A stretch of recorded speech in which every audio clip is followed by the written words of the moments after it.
Well, I was born with a genetic disease, cystic fibrosis, CF for short.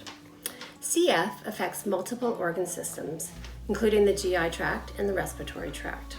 However, it's usually the respiratory tract, and more specifically, the lungs, that end up failing in those with CF, causing early death.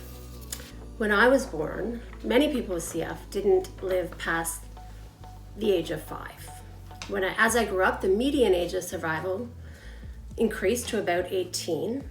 At the time of my transplant, CFers were living into their mid-30s, and today, thanks to incredible medical advancements, including transplantation, Canadians are now living into their 50s. And that's a good thing because I'm almost there. So growing up, my life was always a little more complicated due to cystic fibrosis. I was regularly sick with colds and viruses as a child.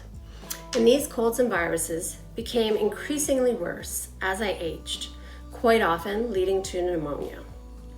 As the infections increased, the antibiotics that could treat them dwindled. Regular hospitalizations began in public school and multiplied into adulthood. In my early 30s, my lungs were desperately beginning to fail. So much so that I was now having episodes called hemoptysis, where I would cough up large quantities of blood from the eroded, high-pressure arteries in my lungs.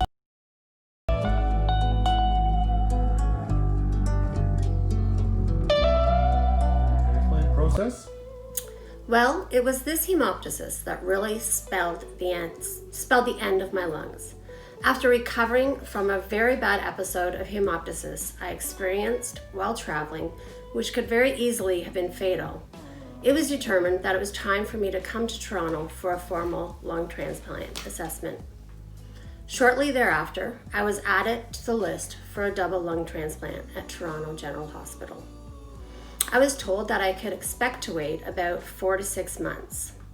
However, about a week into my wait, I suffered another grave episode of hemoptysis. Luckily, I was in the right place at the right time, a cubicle in the ER at St. Mike's Hospital.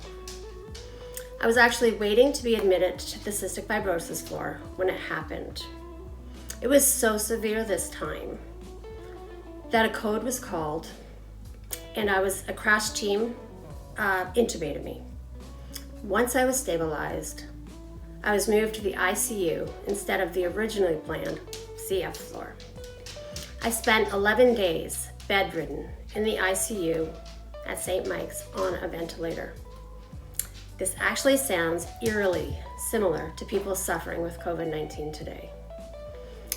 I was living day by day, hour to hour. However, at 5 in the evening, February 23rd of 2005, my nurse entered my ICU room after we could hear him on a telephone call. He informed us that they had lungs for me at Toronto General Hospital. He was going to prepare me for transfer immediately. I'll never forget that moment in time. I was absolutely exhilarated and relieved, and there was now a light at the end of the tunnel. However, I knew for me to be receiving this news, someone else was getting the news that their loved one wouldn't recover. This will never be lost on me. I owe my donor and my donor family everything. 12 hours later, on February 24th, 2005, I received the gift of life in the form of 2 new lungs.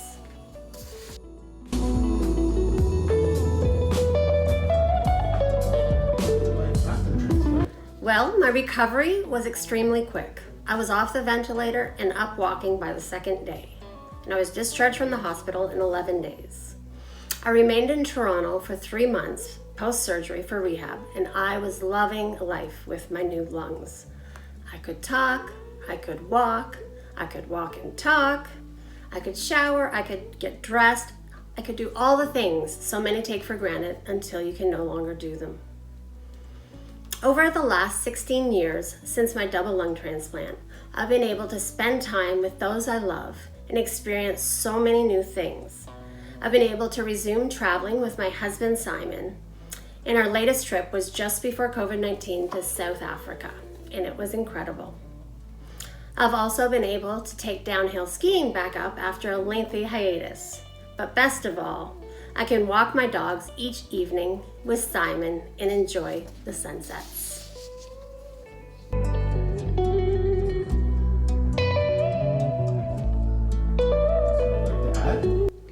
I started volunteering with the Transplant Advocate Association, TA for short, way back in 2006 when it was known as the Ontario East Transplant Support Group. For me, besides forming many lifelong friendships, it's been a way to give back. It's a way to honor my donor and donor family. I wish I had been involved with the group prior to my transplant, because looking back, I can see how helpful it would have been to be able to talk to a transplant recipient, a lung transplant recipient, more so.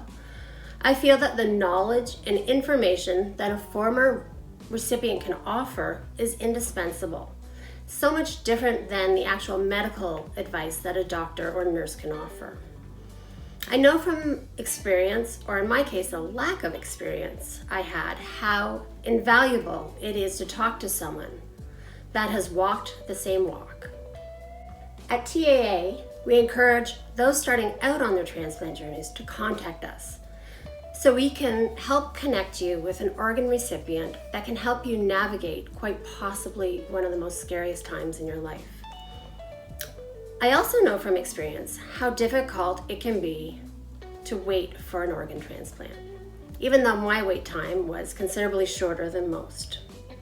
It's important to me to support others on similar journeys by encouraging everyone to register their consent to be an organ and tissue donor and to always share their wishes with their loved ones.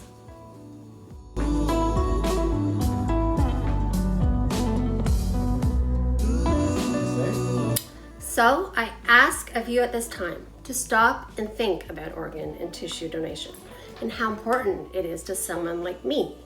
In the province of Ontario, even though most people agree with organ and tissue donation, only about 35% have actually registered their consent on the online provincial registry. So if you live in Ontario, please take 2 minutes now to register at beadonor.ca/TAA_Canada.